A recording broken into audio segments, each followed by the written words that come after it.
Take a look at this tiny island, Little St. James. We all know the horror stories, but if you zoom out, way out, you realize this wasn't just a hideout for a monster. It was a node in a massive, glowing network connecting London, New York, and Hong Kong.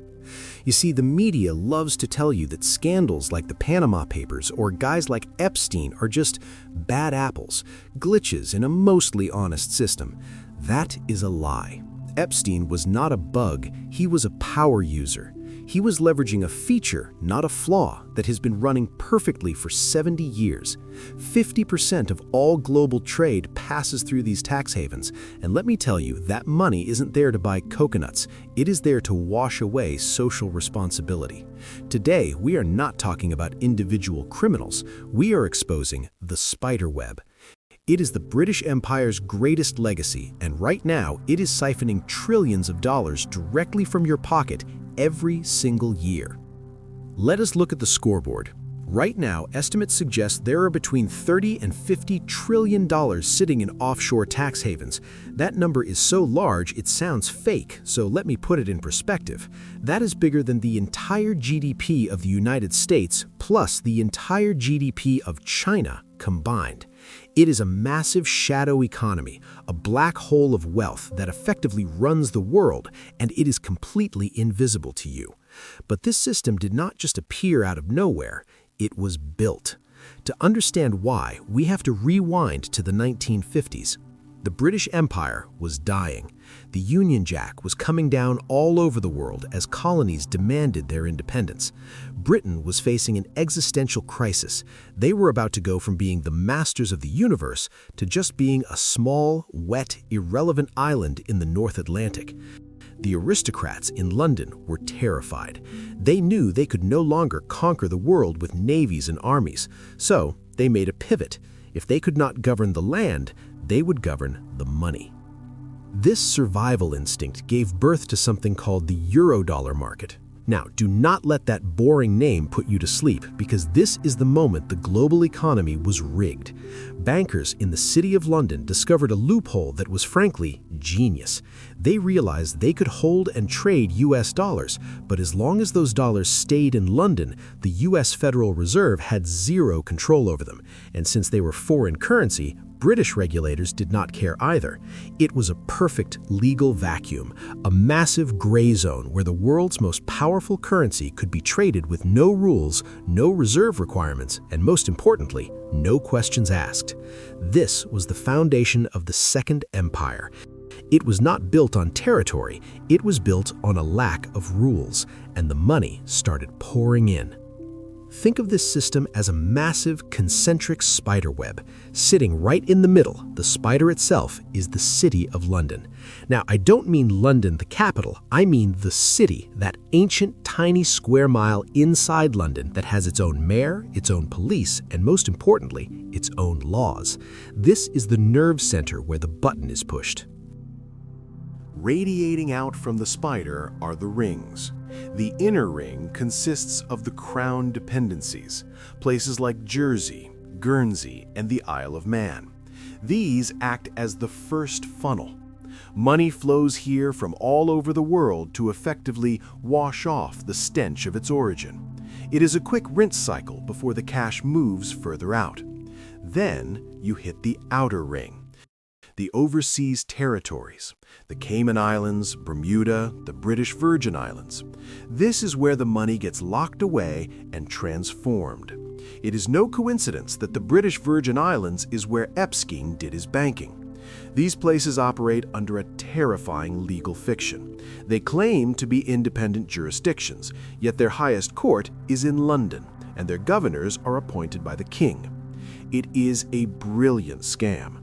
The laws on these islands are not written by the locals. They are drafted by expensive lawyers in London skyscrapers, specifically designed to bypass the laws of other nations.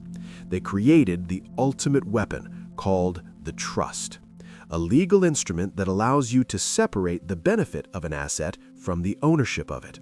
That means you can own a skyscraper, a yacht, or $1 billion in stock, but your name appears on absolutely zero pieces of paper.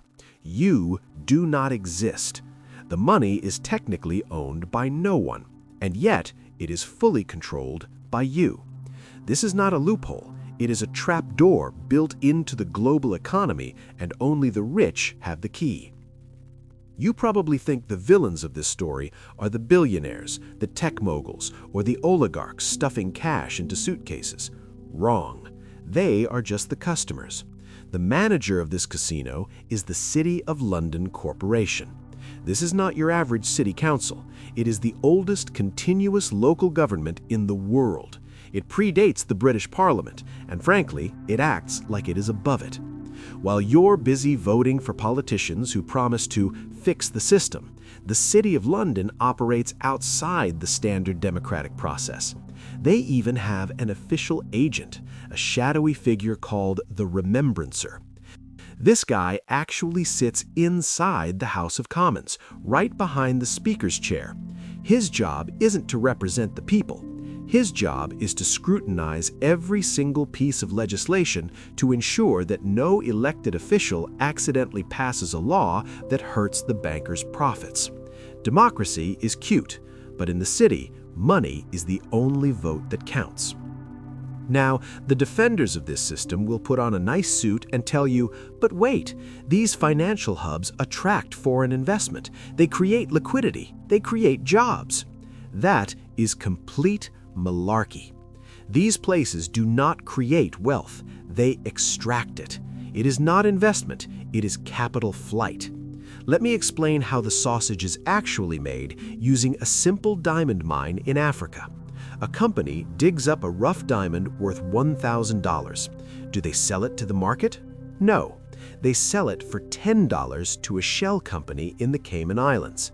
On paper, the African mine made no money, so they pay zero tax to the African government for their schools or hospitals. Then, that shell company in the Caymans sells the diamond to a jeweler in New York for the full $1,000. The $990 of profit stays in the Caymans, taxed at exactly 0%. The country that actually owned the resource gets nothing. You, the consumer, pay full price. The only thing that got developed was the bank account of a guy in London. This is the spider's web in action. It is a vacuum cleaner designed to suck value out of the poor and deposit it safely into the vaults of the untouchable. You might be sitting there thinking, okay, this is terrible, but I'm just a guy watching YouTube. How does this actually hurt me? It hurts you every time you look at your paycheck. You see, when giants like Amazon, Google, or Starbucks shift their profits to Ireland or the Caymans to pay virtually zero tax, the government still needs money. They still need to fix the potholes, build the schools, and pay the police. So where does that missing money come from? It comes from you. The gap in the budget is filled by raising your income tax and your sales tax. Your tax rate is high because their tax rate is an illusion. You are effectively subsidizing the overhead costs of the richest entities in human history. You are paying for the roads their delivery trucks drive on. And if that does not make you angry enough, look at the housing market. Ever wonder why you cannot afford a shoebox apartment in London, New York, or Vancouver? It is not just because you buy too much avocado toast. It is because the spider web needs a physical place to park its cash. Dirty money from Russia, China, and the Middle East floods into Western real estate. They do not buy homes to live in them. They buy them as safety deposit boxes made of concrete. They use anonymous shell companies to purchase entire city blocks, driving prices into the stratosphere and pushing you out of your own city. So, here's the cold shower. Stop waiting for fairness. Fairness is a fairy tale invented to keep poor people in line. Do not expect the government to close these loopholes. The people running the government are the ones using them. The Western economy essentially survives on this flow of capital. If they shut it down, the system collapses. The only way to survive is to stop playing the victim and start playing the game. Maximize your legal tax shelters like a Roth IRA or a 401k, or better yet, buy stock in the very companies that are exploiting this system. If you cannot beat the house, you might as well buy a few chips at the table. Here's the terrifying truth to leave you with. This system is not dying, it is mutating. While regulators are busy trying to audit paper trails from the 1980s, the spiderweb is upgrading to fiber optics. We are seeing the rise of the digital tax haven, crypto, DeFi, and unregulated stablecoins. The tech bros pitch this as financial liberation for the masses, but the old money in London, they see it as a gift from God. It's the same game, just faster, harder to trace, and completely borderless. The Cayman Islands used to be a place you had to fly to. Now it's a server farm you can access from your phone. The walls of the maze are getting higher, and the exit is getting harder to find.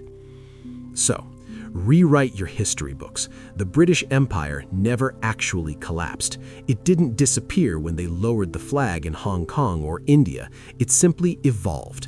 It transitioned from an empire of land, controlled by gunboats and redcoats, to an empire of finance, controlled by accountants and wire transfers. They stopped conquering territory because they realized they didn't need to own the land if they owned the debt. In this new invisible empire, there are still rulers and there are still subjects. And if you're looking around wondering where the colony is, look in the mirror. You are the resource being harvested. Your labor, your taxes, and your debt are the fuel that keeps the lights on in the city. This spider web is massive, vast, and ancient, but it has one weakness. It's spun in the dark. It relies on your ignorance to survive. Light is the only weapon that actually hurts it. So, do yourself a favor. Hit that subscribe button. Let's keep shining a flashlight into the darkest corners of the global economy until there's nowhere left for the roaches to hide.